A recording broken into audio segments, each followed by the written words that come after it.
menjadi raja, presiden, ataupun pemimpin. Sejatinya diberikan kesempatan untuk berbuat baik jauh lebih banyak kepada rakyatnya. Tapi apa jadinya kalau raja itu justru hanya memikirkan kesenangan duniawi? Menjadi raja seharusnya memakmurkan rakyatnya dengan cara makan gratis, pendidikan gratis, ataupun wifi gratis agar rakyat tentram loh jinawi. Berkisah tentang seorang raja bengis yang hanya memikirkan kesenangan duniawi.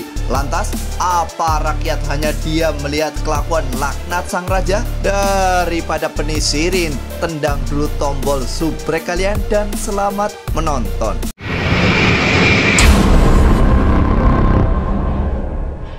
Di awal film kita akan dikenalkan dengan penampakan raja yang telah berkuasa 2 periode atau 10 tahun lamanya. Dia bernama Yeonsan. Di saat itu dia dikejutkan ketika menerima pakaian wanita yang berlumuran cairan merah.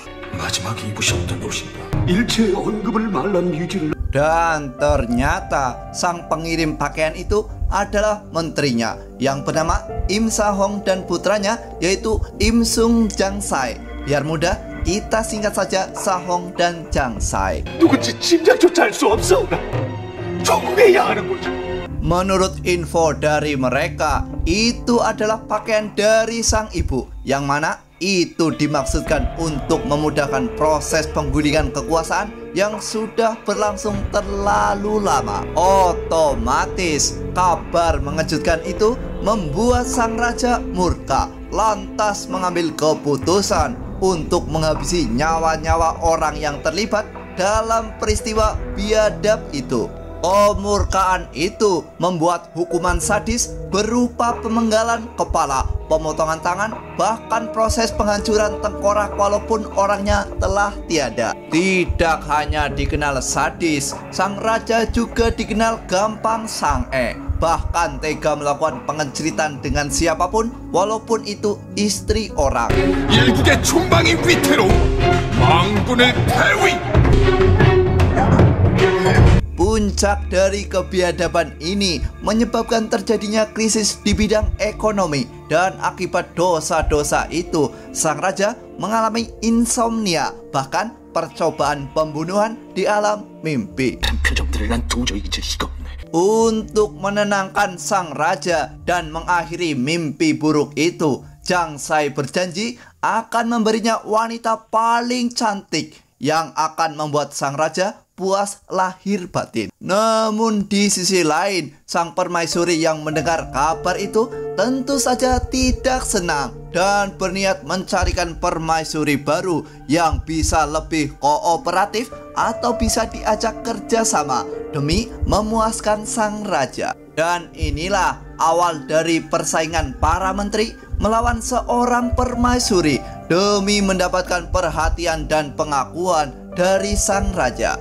Dan bukannya memikirkan para rakyat yang dilanda krisis ekonomi, sang raja justru berfokus mencari para wanita cantik, bahkan mengutus para menteri. Sementara sang permaisuri justru sibuk mencari wanita penghibur yang paling cantik. Singkat waktu, sang permaisuri mendelegasikan misi ini melalui wanita penghibur tercantik bernama Seol. Sementara misi pencarian wanita tercantik oleh para menteri baru saja dimulai. 우리 임금 한마디에 우리요 말씀으로 흥청이래.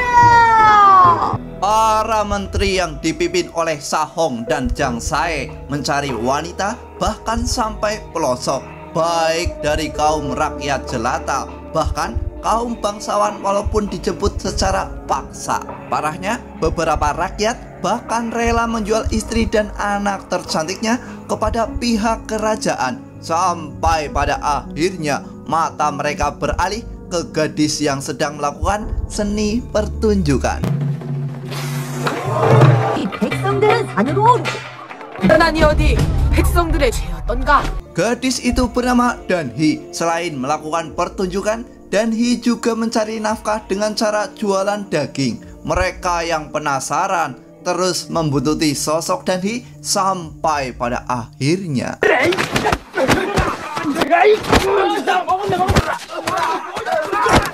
Ya, sosok Zhang Sai dikeroyok rakyat yang tidak senang. Namun saat Zhang Sai sudah jatuh pingsan, sosok Dan Hee justru menolong Zhang Sai dan mencoba mengobati lukanya.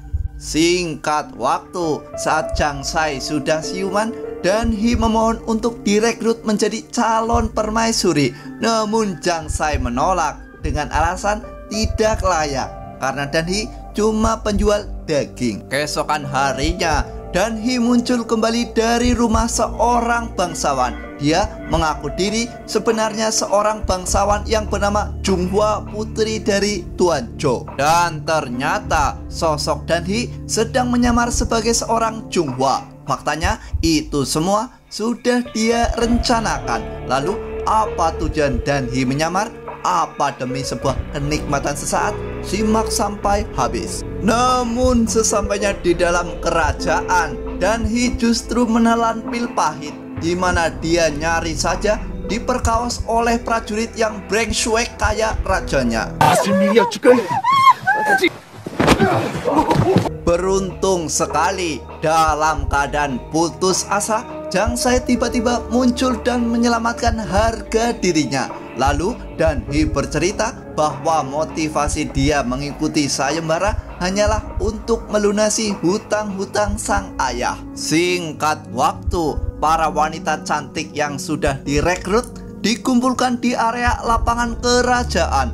Tentu saja momen itu membuat mata sang raja berbinar-binar dan sangat bersemangat.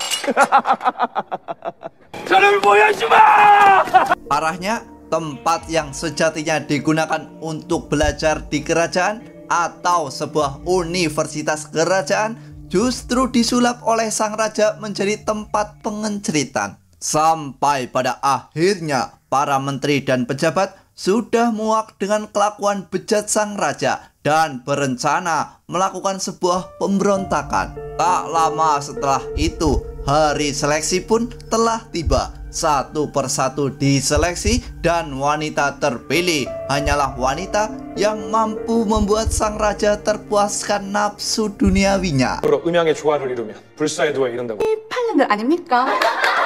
Untuk membuat sang raja semakin terpuaskan, mereka juga dibekali oleh ilmu yang katanya penting. Sementara Dan Hee dididik khusus oleh sosok Zhang Sai untuk memuaskan sang raja. Satu persatu wanita berguguran dan menyisakan sosok Seol dan sosok Dan Hee seorang.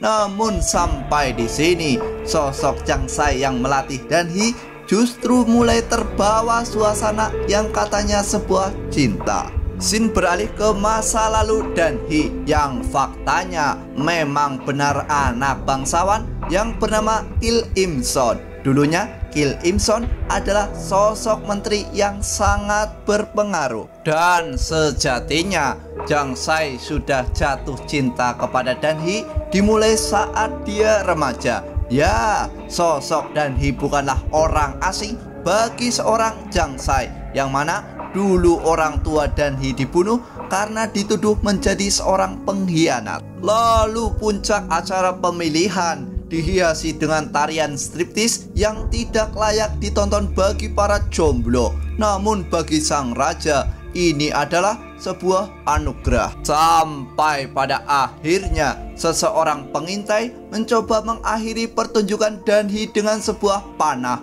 Namun beruntung sekali, anak panah itu tidak menyentuh tubuh indah Dan Hee.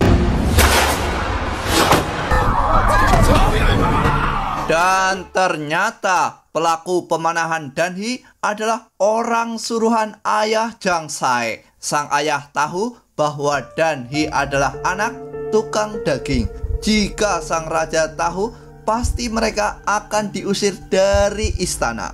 Tentu saja Zhang Sai berniat mengakhiri drama yang dilakukan oleh Dan Hee. Zhang Sai menyadari bahwa maksud dan tujuan Dan Hee mengikuti sayembara hanyalah ingin balas dendam kepada sang raja. Namun Dan Hee tetap kekeh ingin membalaskan dendamnya dan mengancam akan menghilangkan nyawa Zhang Sai juga. 그만두거라 연복수. 내가 널 막을 것이다. 날 막음.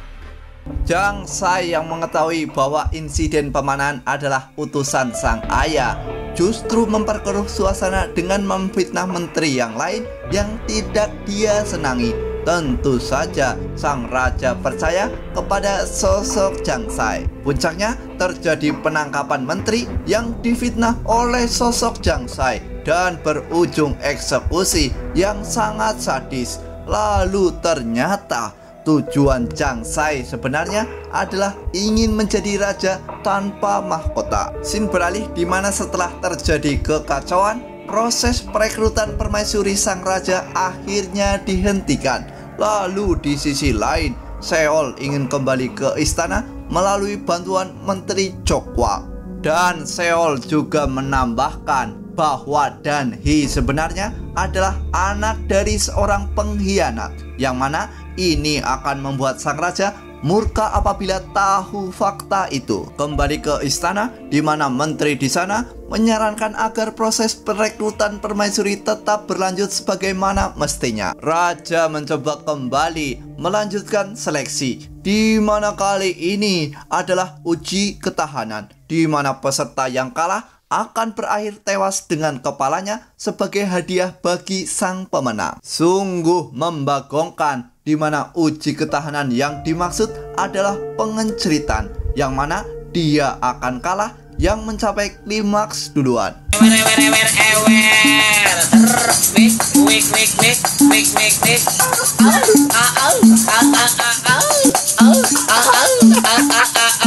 Singkat waktu, Dan Hee memenangkan pertarungan, di mana Seol mencapai klimaks terlebih dahulu. Otomatis raja akan memenggal kepala Seol. Namun Dan Hee tidak memperbolehkan hal itu. Alhasil sang raja memutuskan Seol untuk menjadi pelayan seorang Dan Hee, dan Dan Hee menjadi permaisuri sekaligus melayani sang raja. Singkat waktu, Jang Sai mencoba menjemput di mana Dan Hee berada. Namun justru Jang Sai tidak membawa Dan Hee kembali ke istana karena Jang Sai sudah sangat mencintai sosok Dan Hee. Namun Jang Sai dibuat kecewa manakala sosok yang dibawa adalah Seol. Dan Seol mengatakan bahwa ini semua sudah direncanakan oleh sosok Dan Hee.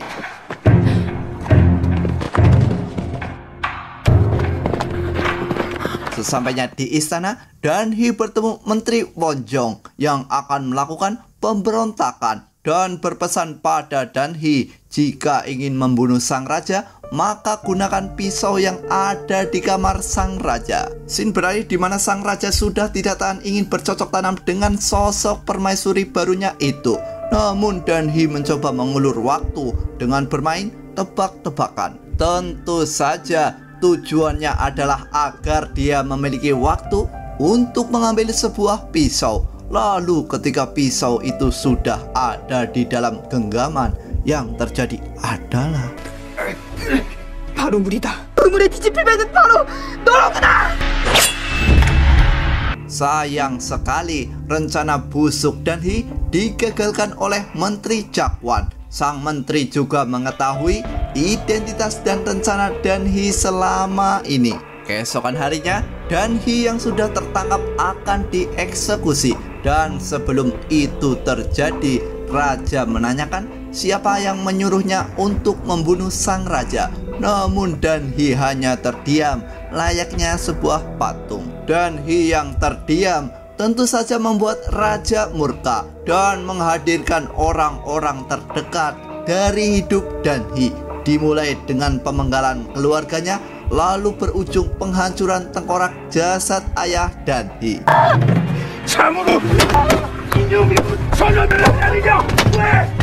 Sang raja yang mengetahui bahwa Jang Sai terlibat karena membawa Dan Hee ke dalam istana, mencoba mengampuninya dengan syarat Jang Sai lah yang mengakhiri nyawa Dan Hee. Namun sesampainya di dalam penjara, Jang Sai justru memberi obat yang membuat Dan Hee terlihat sudah mati, padahal mati suri. Itu dimaksudkan agar Dan Hee bisa selamat. Setelah Dan Hee dinyatakan mati, Jang Sai sudah diampuni dan kembali diutus sang raja untuk mencari wanita-wanita cantik lagi. Tentu saja untuk asupan nutrisi. Singkat cerita, Jang Sai membawa Dan-hee ke sosok Seol dan memintanya untuk merawat Dan-hee. Di sini Jang Sai juga mendapat tawaran dari Menteri Wonjang untuk meruntuhkan tahta sang raja. Seperti biasa, Jang Sai mulai merekrut wanita cantik untuk membuat kemarahan rakyat.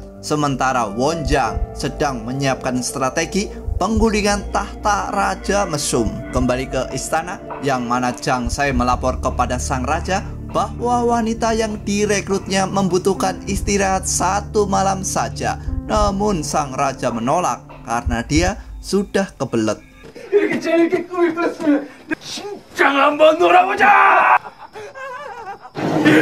Mengetahui sang raja sudah tidak bisa dikompromi, Jang Sai membawa sang raja ke dalam sebuah ruangan. Tapi bukannya bertemu wanita-wanita cantik, sang raja justru dikurung bersama kawanan babi.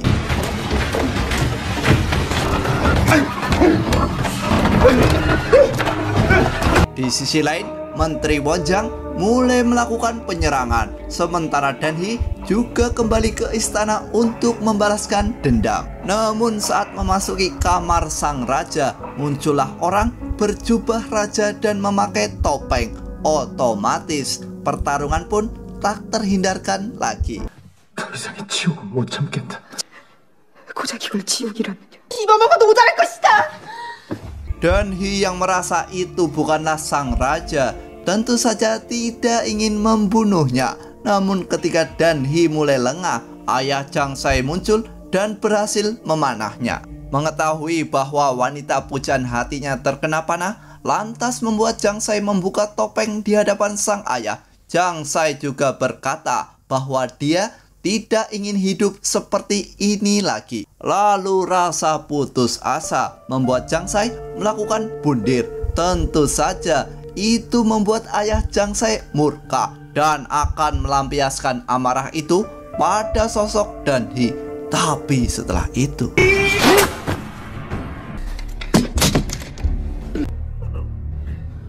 ya, kawanan pemberontak muncul dan memanah ayah Jang Sai. Dan di akhir cerita terungkap fakta bahwa karena terlalu gampang sang Ean, raja dikebiri oleh para wanita penghibur.